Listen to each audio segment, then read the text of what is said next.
Hi, I'm Tom Lundquist at Bluebird Forge, and today we're going to be making a dinner bell, just a classic triangle dinner bell.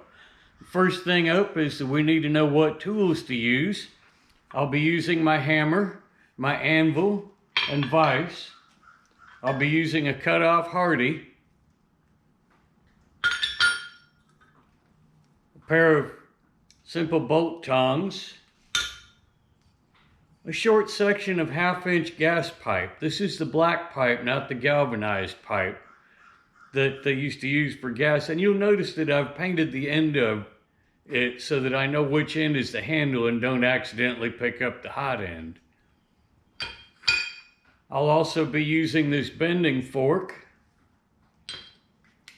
a tape rule, and a piece of soapstone. The materials that I'll be using are 35 inches of 1/2-inch hot rolled round stock and 9 inches of 3/8 hot rolled round. So let's get started. The first thing that I have done is to mark the longer piece of stock at 12 inches and 24 inches from the end, leaving a balance of 11 inches. I'll now place these marks over the cut-off Hardy and strike it one time just to leave a mark that I can find when the material is hot.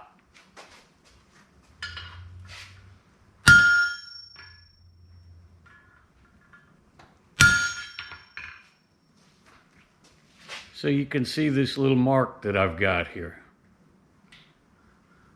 Let's heat this up. I began by heating the end of the larger bar that had the 11-inch section marked off. And I'm going to draw out a point from the last 1 inch of that end until the point becomes 3 inches long.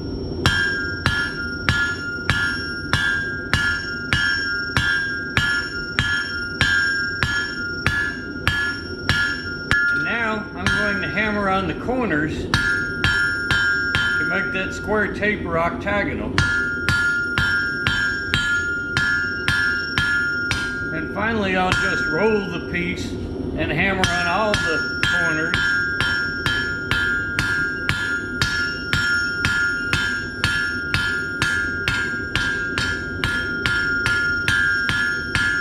Until I have a more or less round taper. I don't want to make this perfectly round because the public seems to enjoy a few hammer marks in a piece. Now the next thing I'm going to do is bend a small hook on the end, and you can see the mark that I made earlier. I need to make sure that mark is facing up as I bend this hook.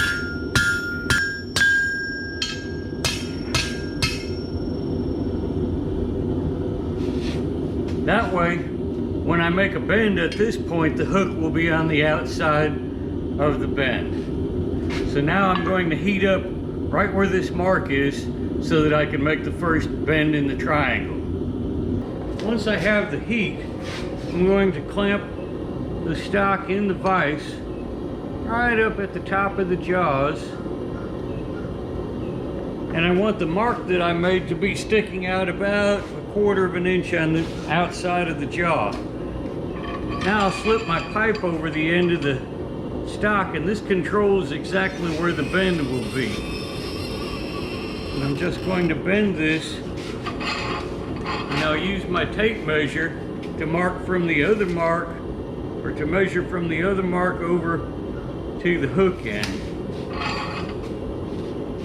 And this is just right here.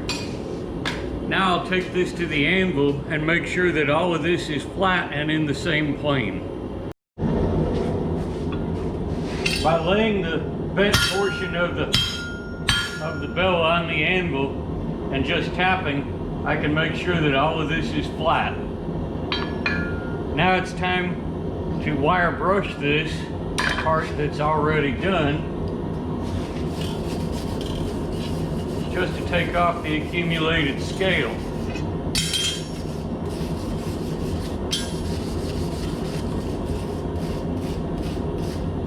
Once that's done, I'm going to use beeswax as a finishing material.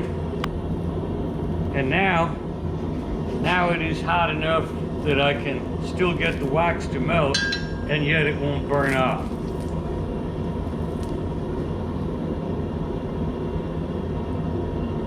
Now I can quench this until it's cool enough to hold, and then I'll heat for the next bend. Once again, I'm going to place the stock in the vise at the top and parallel with the jaws. Now I use my pipe again to bend this and control exactly where the bend is until I get my triangle formed.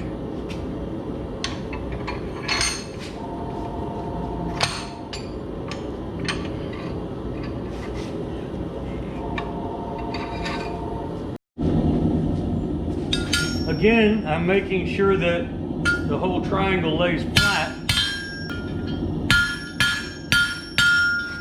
And then I'm going to wire brush it.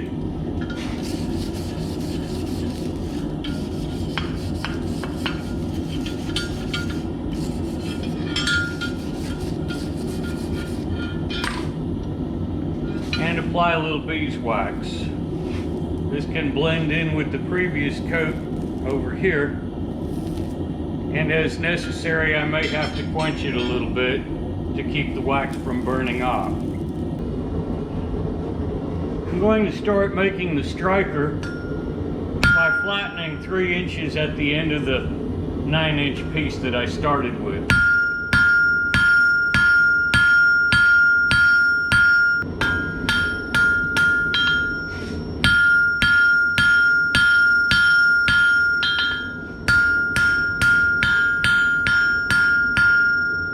And this is once again done just so that it doesn't look like something that was manufactured in a machine shop. I'm going to bend the very end just a little bit, and then I'm going to make about a 45-degree bend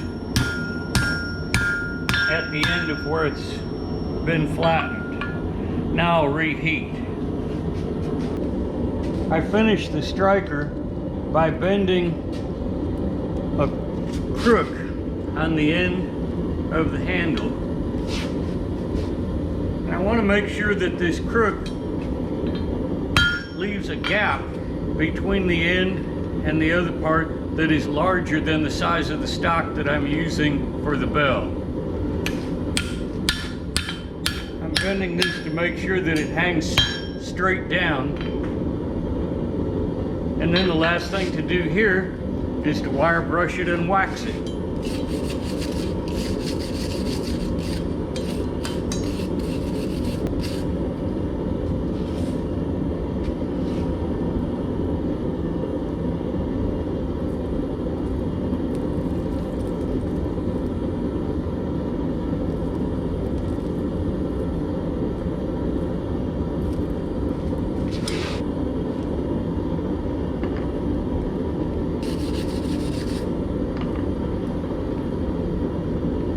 Because I cut this piece off on a Hardy instead of a saw, you can see that the end is already looking good, so I don't need to take another heat.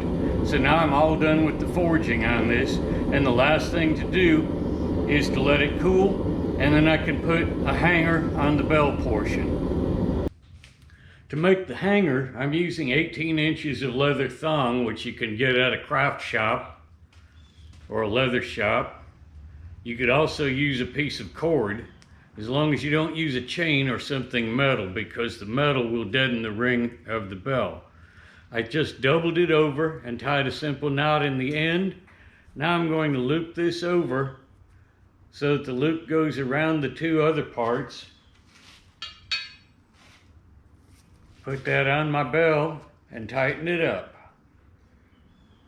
Now the striker can hang on the hook that I forged. When you're ready to use it, grab the striker by the hook end.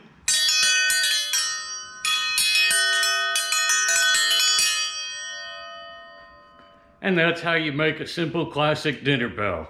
Thank you for watching. I hope you'll like and share, subscribe if you haven't already, and we'll see you next time.